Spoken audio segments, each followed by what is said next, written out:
नमस्कार। मैं कनकलता झा आज आप लोगों के समक्ष हिंदी व्याकरण का एक सबसे महत्वपूर्ण पाठ लेकर उपस्थित हूँ। वाक्य। वाक्य के बिना हम अपने भावों को, विचारों को दूसरों के समक्ष रख ही नहीं सकते। वाक्य के बिना हम अपने भावों, विचारों को दूसरों के साथ आदान प्रदान नहीं कर सकते।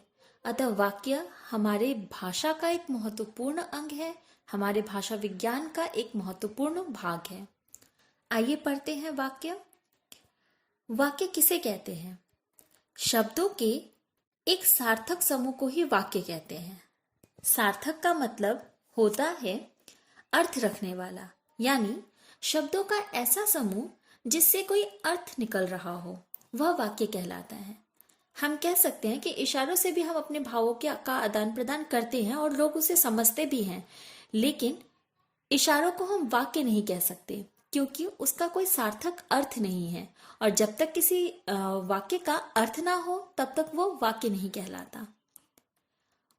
वाक्य का अगर वर्गीकरण करें तो वाक्य को हम दो आधार पर वर्गीकृत कर सकते हैं। पहला रचना के आधार पर, दूसरा अर्थ के आधार पर। हम यहाँ रचना के आधार पर जो वाक्य के भेद हैं उनकी चर्चा करेंगे। रचना के आधार पर वाक्य के तीन भेद होते हैं: सरल वाक्य, संयुक्त वाक्य और मिश्रित वाक्य। अब एक एक करके हम इन भेदों की परिभाषा समझेंगे। पहला, सरल वाक्य। ऐसा वाक्य जिससे एक ही क्रिया एवं एक ही कर्ता होता है, या जिस वाक्य में एक ही उद्देश्य एवं एक ही विधेय होता है, वे सरल वाक्य कहलाते हैं। जैसे मैंने खाना खाया, मैं सो रही हूं, मैं पढ़ रही हूं। इस तरह के वाक्य में कर्ता एक ही है, कर्म भी एक हो रहा है, यानी उद्देश्य और विधेय दोनों एक हैं, और जब दोनों एक होते हैं तो ऐसे वाक्य को हम कहते हैं सरल वाक्य। जो अगली परिभाषा हमारी है वह है संयुक्त वाक्य। ऐसा वाक्य जिसमें दो या दो से अधिक उपवाक्य हो एवं सभी उपवाक्य प्रधान हो, ऐसे वाक्यों को संयुक्त वाक्य कहते हैं। यानी दो वाक्य हो और दोनों ही वाक्य बराबरी में समान महत्व रखता हो। जैसे कि वह सुबह गया और शाम को लौट आया। उसका सुबह जाना भी उतना महत्वपूर्ण है जितना कि उसका शाम को घर लौट आना। इन दोनों वाक्यों में समान महत्वपूर्ण भाव प्रकट हो रहे हैं। दिन ढल गया और अंधेरा बढ़ने लगा। दिन का ढलना और अंधेरे का बढ़ना दोनों ही बराबर रूप से महत्वपूर्ण है। आगे परिभाषा पढ़ते हैं। इसकी अगली परिभाषा है, अगला जो भेद है वह है मिश्र वाक्य। ऐसा वाक्य जिसमें सरल वाक्य के साथ साथ कोई दूसरा उपवाक्य भी हो, यानी एक वाक्य महत्वपूर्ण हो, उस पर आश्रित एक दूसरा वाक्य हो, उसे ही हम मिश्र वाक्य कहते हैं। मिश्र वाक्य की रचना एक से अधिक ऐसे साधारण वाक्यों से होती है जिनमें एक प्रधान वाक्य होता है, दूसरा उस पर आश्रित होता है।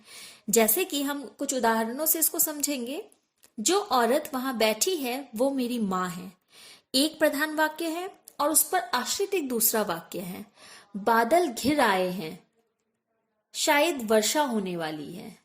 एक मुख्य वाक्य है, उस पर एक निर्भर करता हुआ एक आश्रित वाक्य है। जो लड़का कमरे में बैठा है वह मेरा भाई है। तो एक मुख्य है, कमरे में बैठा हुआ है, उस पर आश्रित जो वाक्य है वो मेरा भाई है। तो यानी एक महत्वपूर्ण वाक्य के साथ एक दूसरा वाक्य उस पर आश्रित है, उसे हम कहते हैं मिश्र वाक्य। इसके पहचान की कुछ तकनीकी होती है। इसकी पहचान कैसे की जा सकती है, हम कुछ छोटा सा इसका एक सूत्र मैं आपके साथ बताना चाहती हूँ, आपके साथ साझा करना चाहती हूँ। पहला सूत्र है कि संयुक्त वाक्य की पहचान हम कैसे करें। और, तथा, इस तरह के शब्दों के साथ जुड़ा हुआ दो वाक्य अगर हो तो उसको हम मानेंगे संयुक्त वाक्य। और क्योंकि, जैसे कि, जबकि, इस तरह के वाक्यों से जब एक दूसरे के ऊपर आश्रित एक वाक्य होता है तो उसे हम मिश्रित वाक्य के अंतर्गत रखेंगे।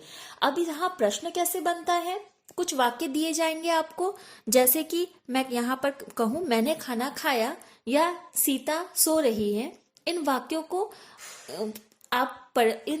आप बताएंगे कि इन वाक्यों में ये सरल वाक्य है या संयुक्त वाक्य है या मिश्रित वाक्य है। आपके प्रश्न भी ऐसे बनेंगे, कुछ वाक्य दिए जाएंगे और आपको उसकी पहचान करनी है, जिसका सूत्र मैंने आपको बताया, और, तथा, हो, तो संयुक्त वाक्य, क्योंकि, जबकि, तथा की, जैसे कि इन तरह के शब्द अगर हो तो वो होंगे मिश्रित वाक्य।